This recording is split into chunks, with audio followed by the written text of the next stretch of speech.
नमस्कार विद्यार्थी मित्रों, कक्षा 10 विषय विज्ञान चैप्टर नंबर 3 के तीसरे भाग में आप सबका स्वागत है। हम देख रहे थे कुछ मुख्य परिभाषाएं जो छोटे सवाल के अंदर पूछी जाती है। गैंग किसे कहते हैं? तो पृथ्वी से खनिज अयस्क में रेती, मिट्टी आदि जैसी कई अशुद्धियां पाई जाती है जिन्हें हम गैंग कहते हैं। भर्जन क्रिया क्या है? तो सल्फाइड अयस्क को वायु की उपस्थिति में अधिक ताप पर गर्म करने पर यह ऑक्साइड में बदल जाता है। इस प्रक्रिया को भर्जन की क्रिया कहते हैं। परीक्षा में प्रश्न के रूप में पूछा जाता है, भर्जन की क्रिया किसे कहते हैं और उसके उदाहरण बताइए। तो भर्जन की क्रिया यानी सल्फाइड अयस्क को वायु की उपस्थिति में अधिक ताप पर गर्म करने से ये ऑक्साइड में बदल जाते हैं। इस प्रक्रिया को भर्जन की क्रिया कहते हैं। भर्जन के उदाहरण: zinc sulphate ZnS plus O2 हवा में से ऑक्सीजन, इसको गर्म करने पर, अधिक ताप पर गर्म करने पर जिंक ऑक्साइड बन जाता है। ऑक्सीजन जिंक के साथ जुड़ता है और सल्फर ऑक्सीजन के साथ जुड़कर सल्फर डाइऑक्साइड बनाता है। तो SO2 जिंक ऑक्साइड और SO2 प्राप्त होता है। उसी प्रकार HGS, जिसको हम सिनाबार भी कहते हैं, प्लस O2, इसको गर्म अधिक तापमान पर करने पर HGO प्लस SO2 प्राप्त होता है।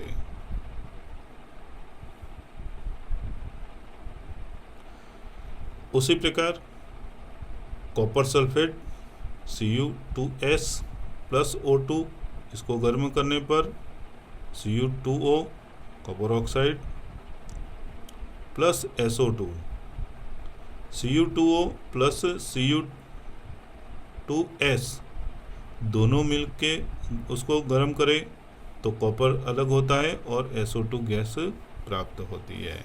तो इस प्रकार से हम कॉपर को निष्कासित कर सकते हैं।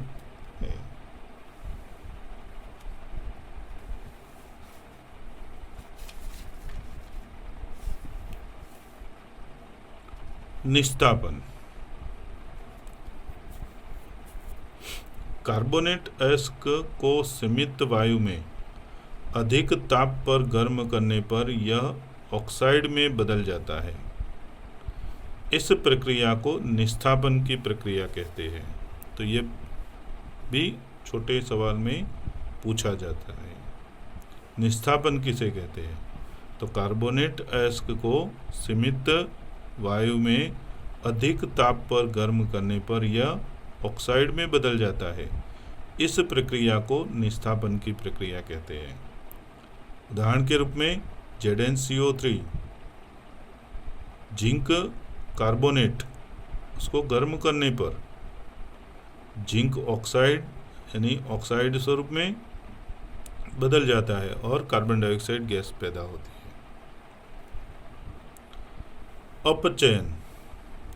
अपचयन किसे कहते हैं? तो धातु ऑक्साइड से कार्बन जैसे अपचायक का उपयोग करके धातु की प्राप्ति की जा सकती है। धातु के ऑक्साइड से कार्बन जैसे उपचायक का उपयोग करके धातु की प्राप्ति की जा सकती है। यहाँ जिंक कार्बोनेट को गर्म करने पर जिंक ऑक्साइड और कार्बन डाइऑक्साइड प्राप्त होता है। तो यहाँ जिंक ऑक्साइड प्राप्त होता है। ये जिंक ऑक्साइड को कार्बन के साथ गर्म करने पर जिंक धातु और कार्बन मोनोऑक्साइड प्राप्त होता है।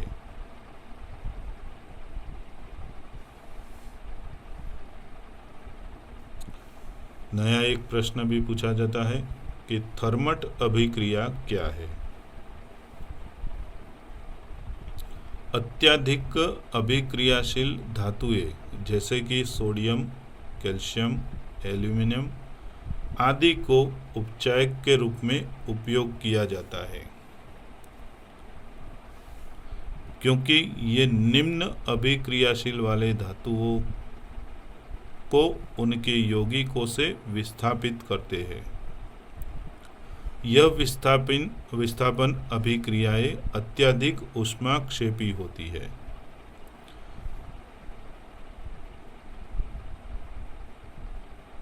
यहाँ आयरन ऑक्साइड Fe2O3 के साथ एल्यूमिनियम की अभिक्रिया का उपयोग रेल की पटरी एवं पुर्जों की दरारों को जोड़ने के लिए किया जाता है। इस अभिक्रिया को थर्मट अभिक्रिया भी कहते हैं। तो हम लोहे में वेल्डिंग देखते हैं, तो ये वेल्डिंग की क्रिया जो है वो एक प्रकार से थर्मट अभिक्रिया है, जिसमें एल्यूमिनियम और आयरन ऑक्साइड Fe2O3 के साथ एल्यूमिनियम की अभिक्रिया से ये लोहा अलग हो जाता है। यानी Fe2O3 plus aluminium equal to Fe, जो लिक्विड स्वरूप में गर्म अवस्था में, पिघलित अवस्था में जो दरारों को भर देता है वेल्डिंग के रूप में, प्लस Al2O3 सॉलिड स्वरूप में प्राप्त होता है, जो ऊपर परत बन जाती है हल्की और ऊष्मा पैदा होती है। तो ये भी थर्मट अभिक्रिया किसे कहते हैं, 2 नंबर का प्रश्न पूछा जाता है। तो ये व्यवस्थित समझे और इसका समीकरण भी याद करें। धातुओं का परिष्करण। धातुओं से उपद्रव्यों को हटाने के लिए सबसे अधिक उपयोगी विधि विद्युत अपघटनी परिष्करण है। धातुओं में जो उपद्रव्य है उसको हटाने के लिए सबसे अधिक उपयोगी जो पद्धति है वो विद्युत अपघटन करने की पद्धति है, तो विद्युत अपघटनी परिष्करण कहते हैं। इससे कॉपर, जिंक, टिन, निकल, सिल्वर, गोल्ड इत्यादि धातुओं का परिष्करण विद्युत अपघटन द्वारा किया जाता है। इस प्रक्रिया में अशुद्ध धातु को एनोड के रूप में, और शुद्ध धातु की पतली परत को कैथोड के रूप में लिया जाता है। धातु के लवण विलयन का उपयोग विद्युत अपघट्य के रूप में किया जाता है।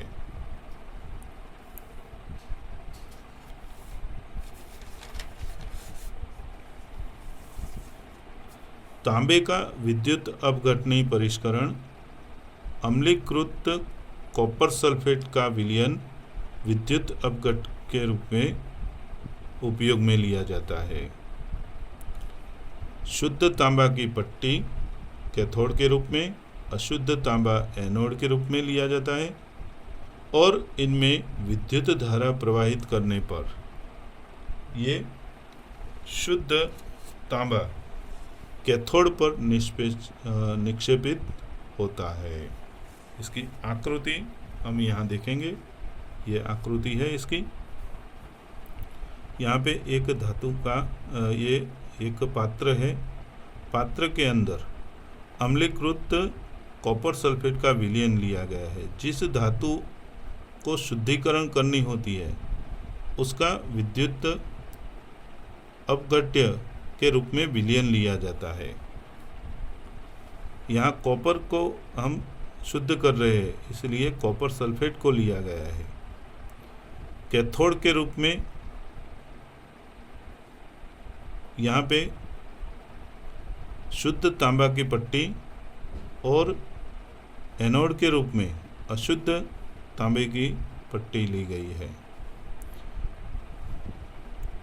इनमें से विद्युत प्रवाह, ये बैटरी के द्वारा विद्युत प्रवाह प्रवाहित किया करते हैं, तो जो एनोड यानी अशुद्ध धातु है उनमें से जो धातु के परमाणु हैं आयन के रूप में, ये कैथोड पर जाके जमते हैं, यानी वहाँ पे स्थापित होते हैं।